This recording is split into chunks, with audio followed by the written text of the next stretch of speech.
All right, well, thank you everyone for taking some time this evening. I'd like to provide you with an update on the short-term rental market. I'm Patrick Foran, and joined with me tonight is Tiago Montero, our vacation rental manager, who I think many of you have spoken with. And then new to our team is Ken Smith. Ken has extensive experience in the hospitality industry. I'll just have Ken just say a quick word or two about his background. Yeah, hello everybody. I've been in the hospitality industry for 35 years on Cape Cod, working from luxury properties to mid-tier properties, and also with weekly and daily vacation rentals also within that industry. So certainly trying to bring to the team here my knowledge and expertise that hopefully will help increase the rentability of your product.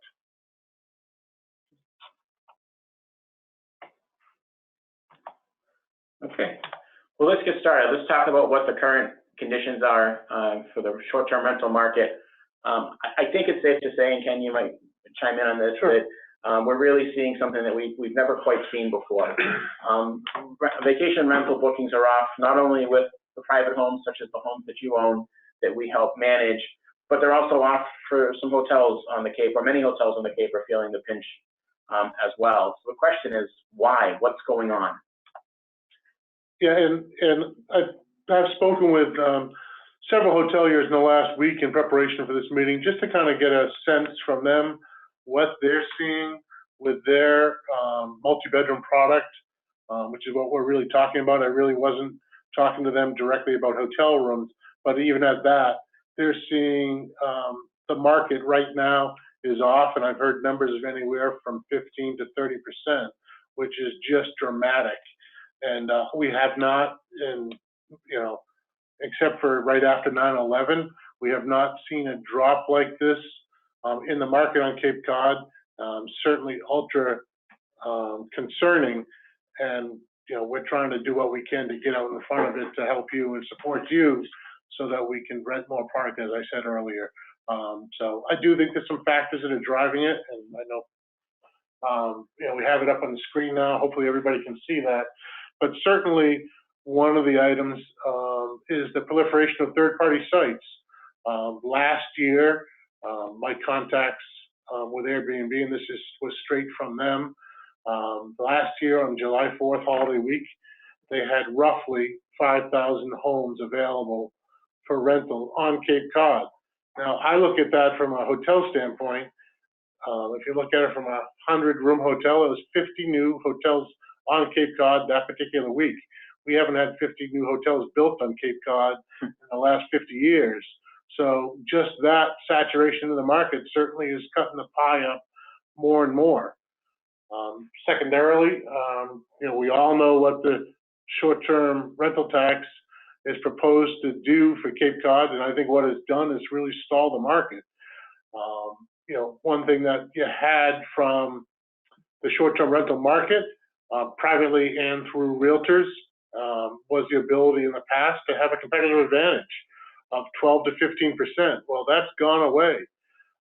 What we're not advising tonight is for you to go in and just start slashing and dashing your pricing. We just wanted to make sure that you understand that we do think this is a short-term blip from that standpoint. I do believe once people get accustomed to paying it and they get accustomed to the products that you're providing to your customers, they'll pay it anyways. We just need to be cognizant of the fact that, right now it's at anywhere from 12 to 14.5%, depending on the town. We have to continue to speak to our legislators to let them know that this isn't the golden cow, that they can't keep milking us.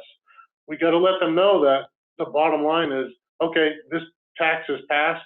You can't put any more burden on the back of short-term rentals.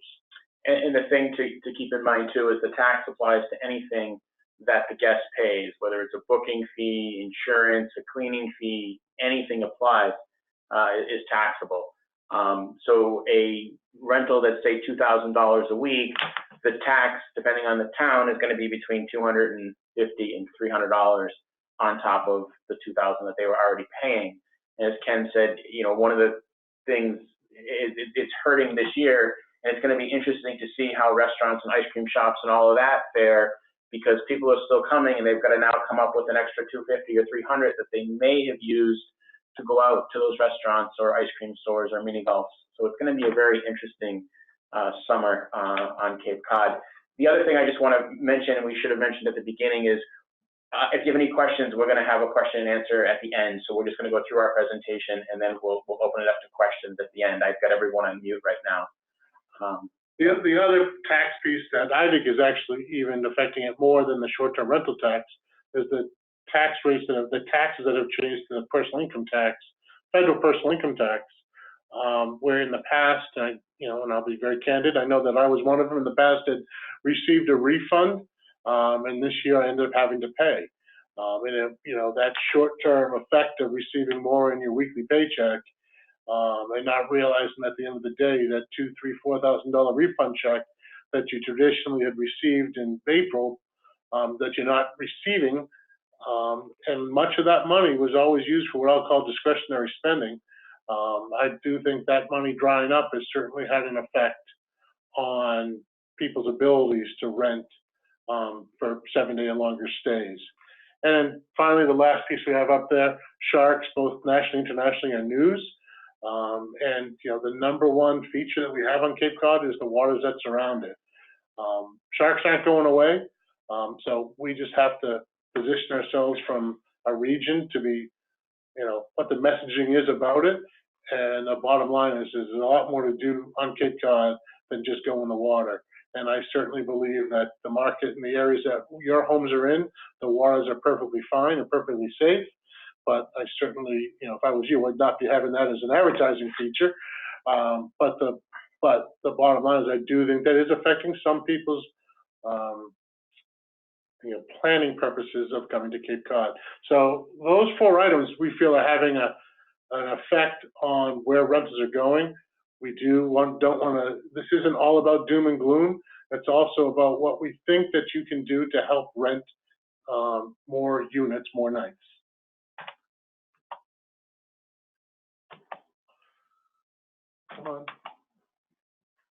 Hold on, a little technical difficulty here in getting the next slide to come up.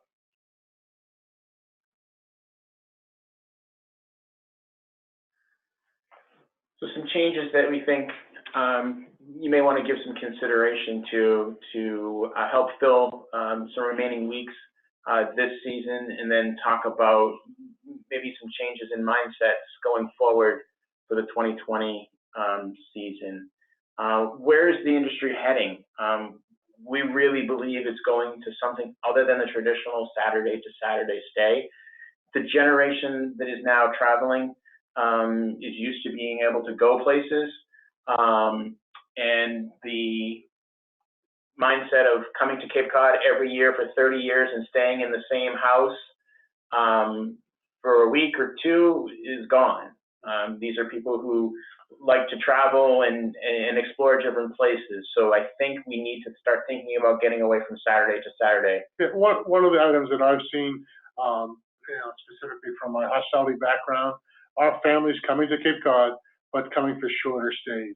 And I had properties that I ran that had, 50 units on it, 50 multi-bedroom units on it.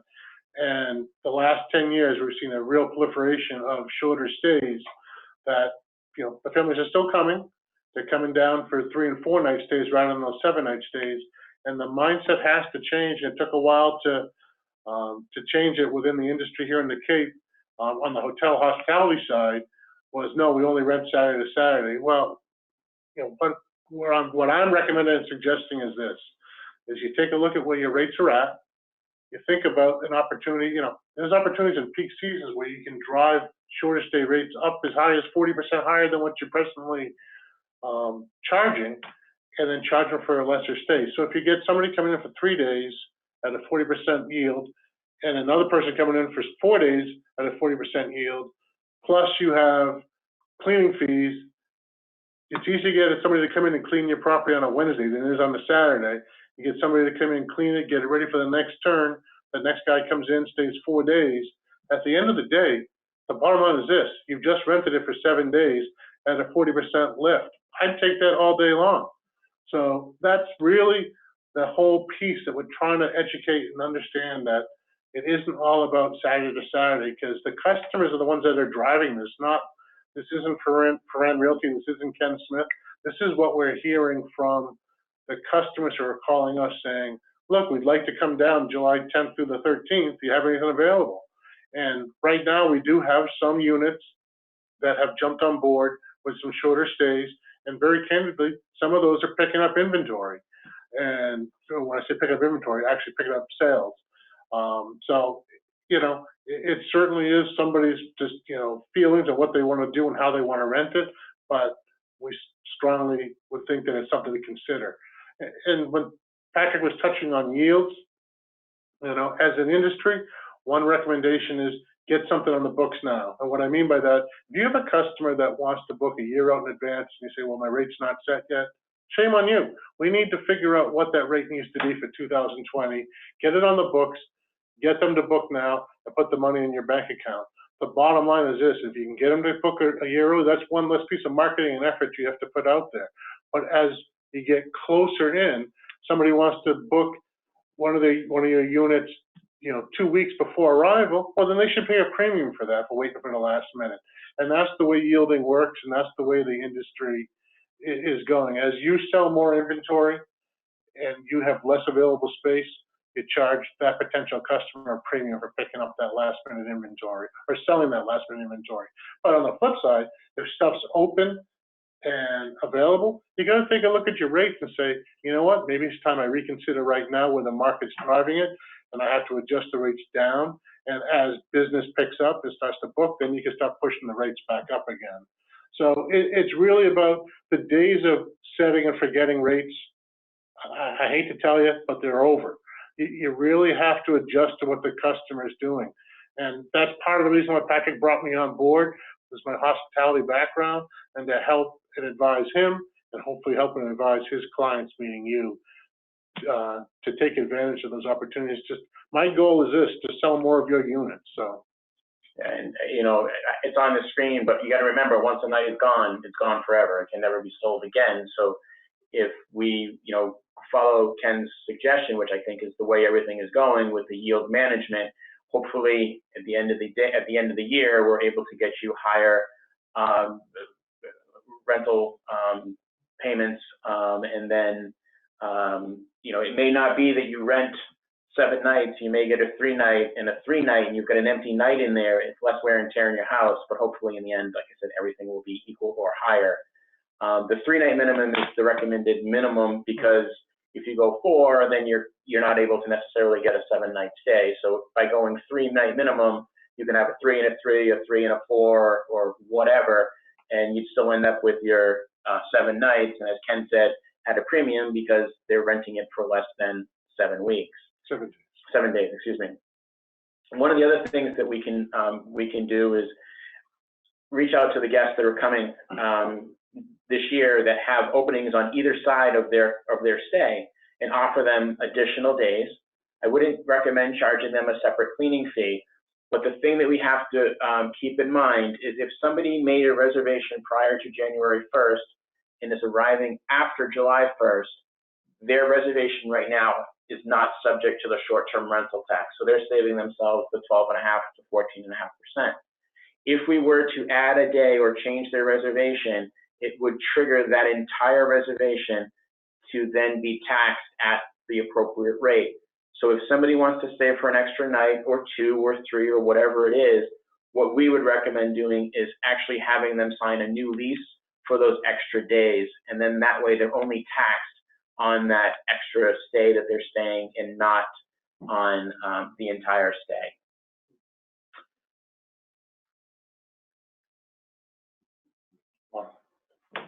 Review the information.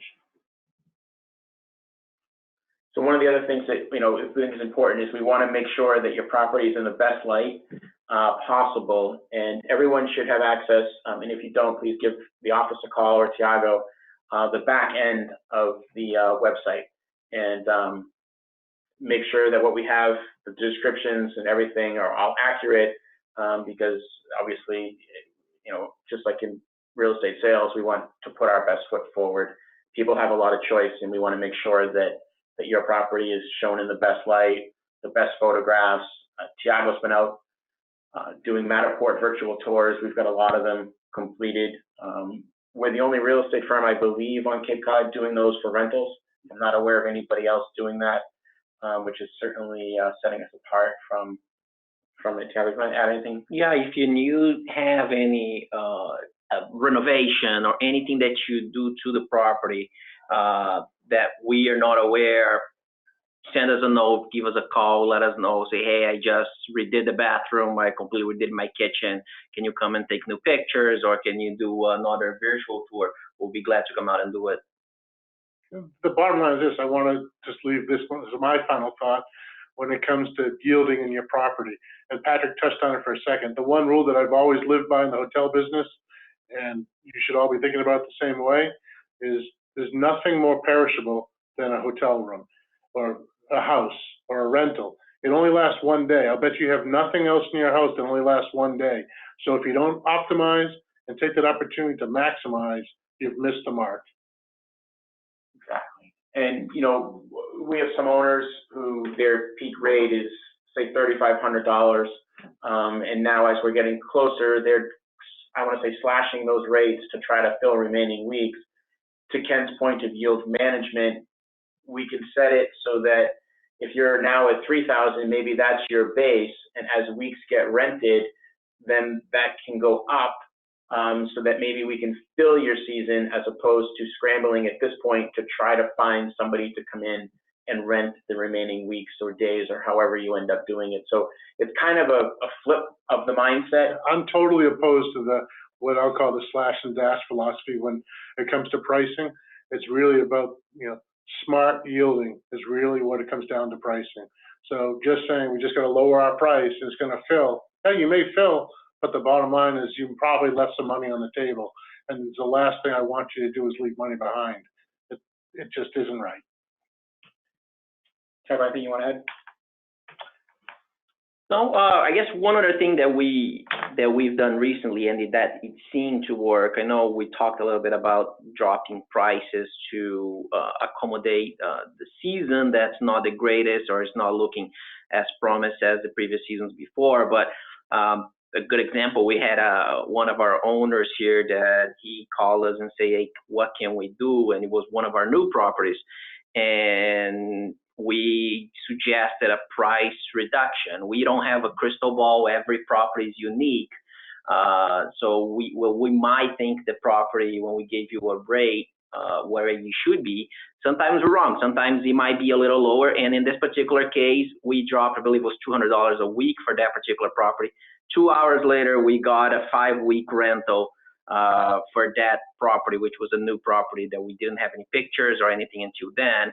During that same week, we got pictures done, we got the virtual tour done, and we dropped the price that kicked every third-party website, and we got a 5-week or so. He went from 0 to 5 weeks with one simple phone call, and that saved almost $1,000 for the tenant that booked, because over 31 days, they're not paying that tax as well. Right. Open up for questions.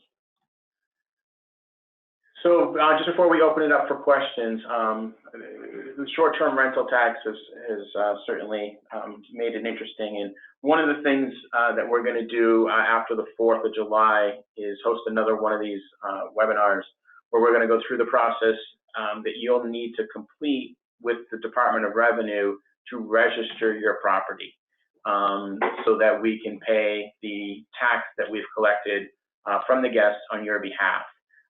So hopefully it's not too much of a pain in the neck process. Unfortunately, it is not even available to be registered until July 1st or thereabouts.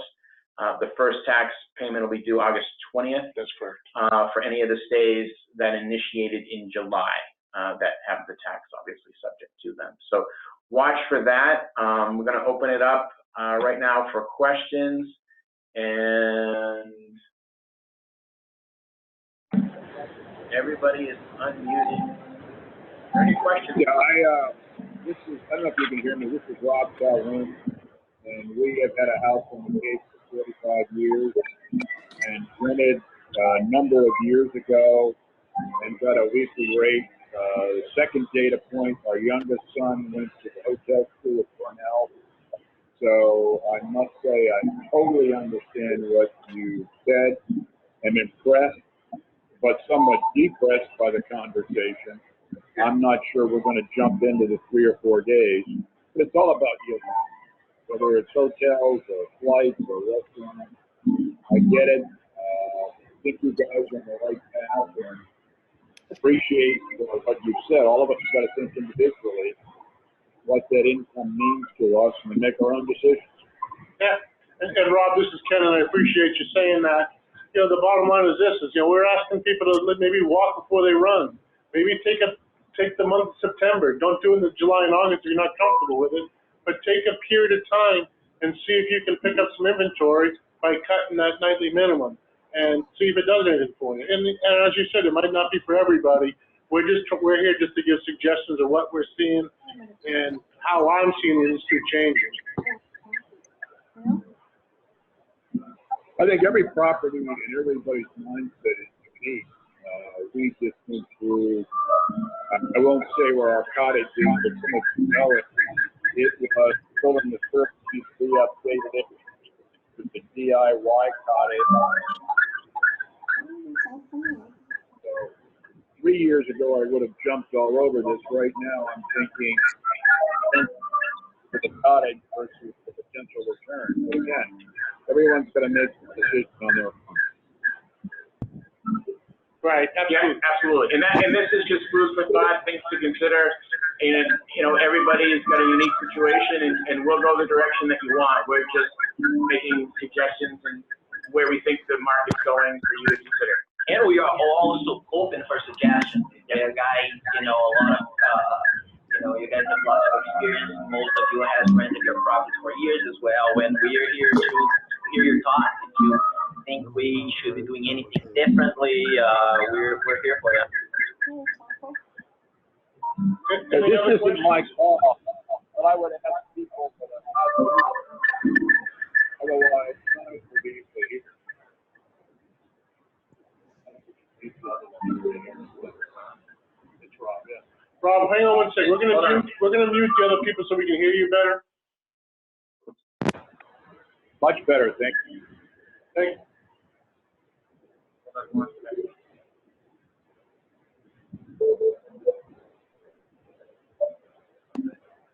Rob, can you hear us better now? Rob, you there? You're muted.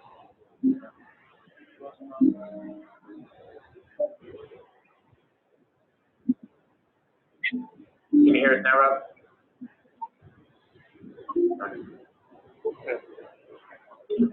Yeah, I think I've put the wrong button. Sorry.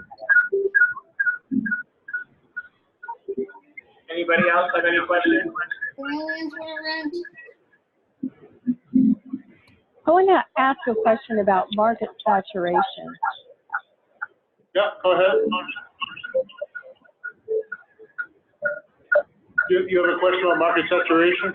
Yeah, this is Lisa Salvo, and Hey, Lisa. I'm over. Hey,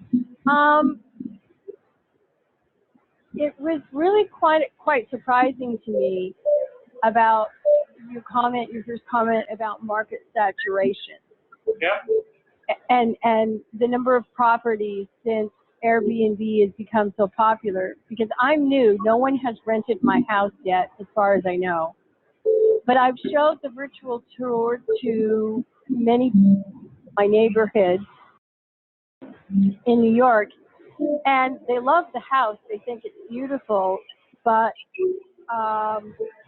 one of the first comments they say is, "Oh, is it available on Airbnb?" And the second comment that they make is that they don't want to spend a full week, or they can't spend a full week. They only want to do the 3 nights. Yeah. So that's And that one of is the from almost everyone that I've showed it to. Yep, and Lisa, thank you for saying that, because that is truly some of the foundation of this conversation, is that's where we're seeing market going, and that's what we're seeing your customers telling us is they want product on Cape Cod, but they don't want it for 7 nights. Is there anything you can do for us? And Yeah, I mean, and you know, I understand that, you know, I realize that not only are people paying higher income tax and not getting the refunds that they used to, but you Right. also have the outrageous cost right now of healthcare and the scare that people are facing, you know, with that part of the equation as well. And then why on earth they would throw that short-term rental tax on top of this business is beyond belief. very candidly, because our legislature is completely out of touch, but that could be a whole nother webinar, Lisa, it really could. So, Is there anybody else? I mean, I'm sure this is creating havoc on the Cape. Have you heard from any of the powers in charge that they're getting a lot of pushback? The powers from charge from which side? Mean, the legislators. Have you heard anything on the Yeah, local news about how it's just, affecting Cape Cod? Well, I've actually heard it from 2 fronts, Lisa. I'm actually on a couple boards in the Cape also, and I've actually been doing presentations to the Cape and Islands Real Estate Association on the short-term rental tax, and I've had a lot of conversations with the Department of Revenue, and they're seeing tremendous pushback. But unfortunately, their hands are tied because they're only doing what the the bill that's passed. The bottom line is this, is the bill is passed and we're not going to change it. I do think that we need to let our legislators know that, as I said earlier, they just can't keep throwing burden on the back of short-term rentals. So I do think some of the short-term effect of stalling sales for this year will pass and people will rent. I think part of it in the spring, which we didn't touch on, was the horrendous weather we had this past spring, that I think people are like, well, why would I even consider going to the Cape when it rains for 60 straight days? So I do think that's had an effect to stall the whole industry. I'm hoping as the weather improves and people have availability with their homes, that there'll be a lot more short-term buyers in closer in time periods. Just to touch on the Airbnb issue that was just raised. One of the challenges with Airbnb is when you book through them one of our properties, for example, they are the merchant of record. So they collect all the money upfront from the guest. They sit on it until the day after the guest checks in. So as you know, our policy is anything that comes in January is paid to you in February, and we continue on. What some of these travelers are doing is they're calling and complaining to Airbnb after they check in that the gas grill is dirty. It's an automatic one-night refund, and there's nothing anybody can do to stop it. So I'm very hesitant to put people on Airbnb because we had somebody last year who called, who checked in, stayed for an entire 10 days it was. He was checked out and gave us a laundry list of problems, and he had booked through HomeAway. Not realizing that we were the merchant of record, we immediately went over, looked at the thing, and all of the items that he had highlighted in this letter to us were unfounded, and he was actually requesting a one-night refund. So you could tell he was used to the system, and we handled it so there was no refund issued, and it would have been over $500 that he was looking for that particular property. So I'm hesitant on the Airbnb thing for that reason, to protect our owners, that they don't get into a position where our hands are tied and they're refunding guests really for no valid reason. So for that, you know, that explanation. But as far as their marketing, I guess what my point is that they're the first kind of vacation rental property that young people think of. Like, oh, I want to go someplace exotic or someplace I've never been before for 3 days. Let me check out Airbnb. So it has to do with market perception, you know, on availability, I think. And, you know, what can be offered by other, you know, rental agencies. And we do have the capability to do it. So if any of you want us to add your property to Airbnb, when you sign up with the paperwork on the beginning of the season, or should I say the end of the season for the following season, one of the forms that's there is which type of marketing you want us to do. If you want us to do VRBO and home away, where we are the merchant of record, where if we get paid by the tenant by the 25th of the month, 1 week later you get your check, or if somebody books in October, but you're not gonna get your check until end of August of the following year when they leave. So that's one of the reasons we don't do it, but it's totally your call. If you're willing to do that, we're willing to do that as well, right, Patrick? Yeah, absolutely. And I think Yeah, I mean, Airbnb sorry. doesn't sound like a great idea, you know, for the property owner. But I guess where I'm trying to go with this is about, you know, marketing to people that don't know Foran Realty. I mean, what kind of marketing do you guys have out there? Because I'm brand new to this. How do people find your vacation rentals? Is it just that they drive by, or word of mouth, or? And we also advertise very extensively on we're on every social platform, Twitter, Facebook, you name it, we're out there. And there's also a dedicated SEO campaign for the short-term rentals that are coming through Foran Realty. You know, that touches back on my conversation earlier during the PowerPoint about optimizing your listing and making sure the information on there is 100% correct. And if you see something that you need or would like to see is optimized, certainly you got to let us know, and we'd be happy to do so. Because I do think, you know, it's selling 101, and we have to have the right information, the right display, the right pictures, and for it to sell. So, but there is an extensive market campaign just from Foran alone that somebody probably wouldn't be able to do on their own. You know, you'd end up going to a third-party site and paying all sorts of commissions through the nose, receiving your money late, and not really having somebody have your back like you have with Foran Realty trying to rent your house. I mean, just the virtual tour itself, which like Pat mentioned, we're probably the only one that do that for every rental. If you wanted to have one done, hire somebody to do it, that's hundreds of dollars value that we offer free of charge to all of our owners. So that's definitely a plus. And like Lisa mentioned, everybody that sees one of those are very, very impressed. I never had, and I do them myself, and they take probably between shooting and editing about 3 hours of labor. Most of the nights I go into 10, 11 o'clock at night editing all these metaphors. So these virtual tours. So they are labor extensive, and but we are glad to do it because we haven't met a person that is unimpressed by it. The quality of it, definitely, literally, the person can walk through your house from anywhere in the world. So that's definitely a plus. So we are. Yeah, I mean, I was blown away. It was absolutely stunningly beautiful and put together.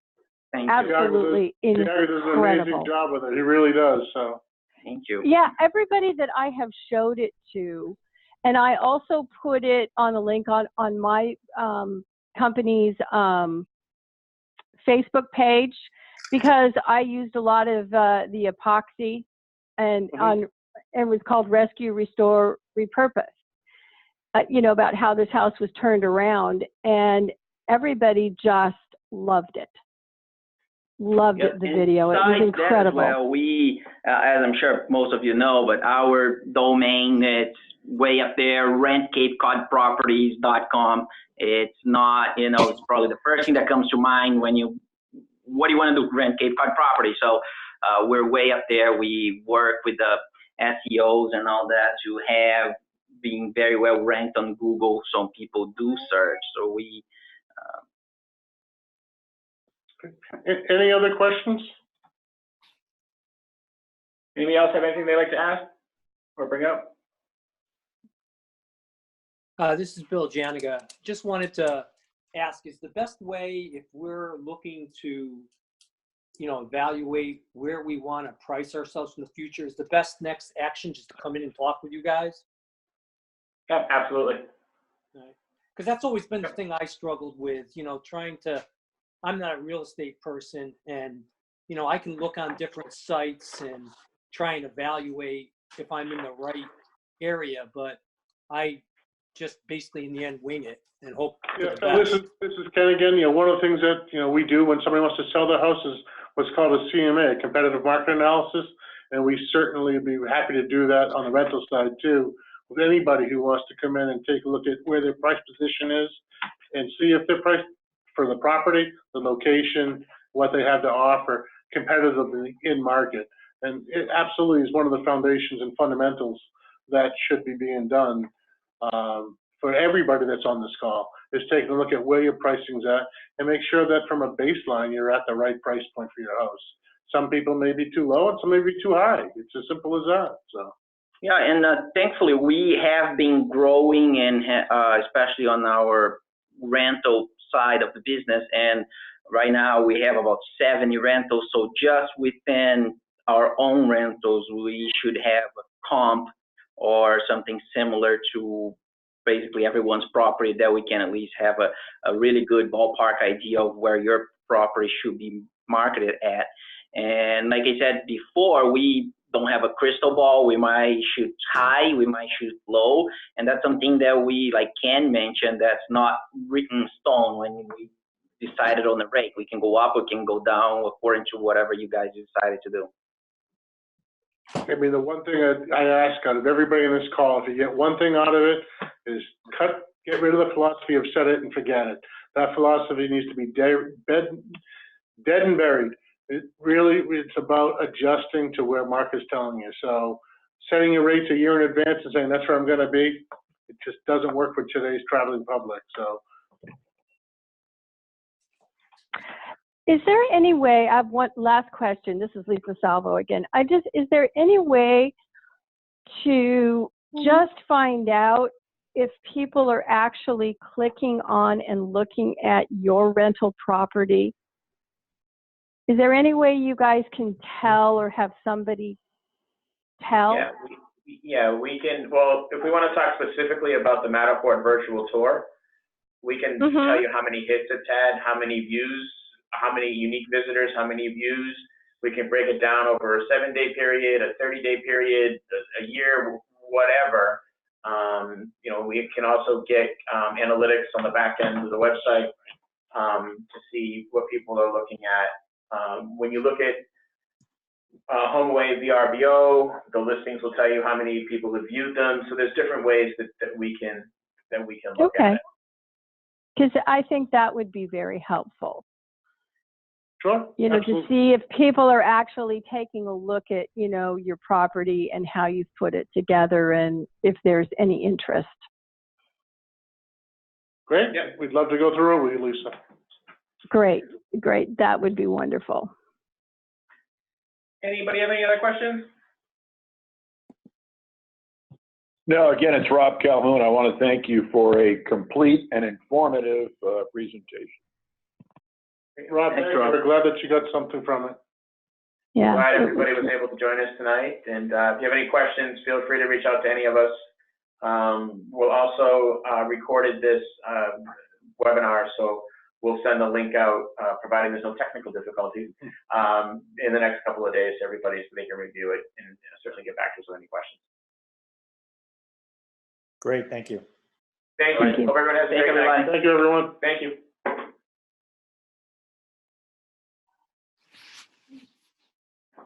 What did I miss? Well, they got a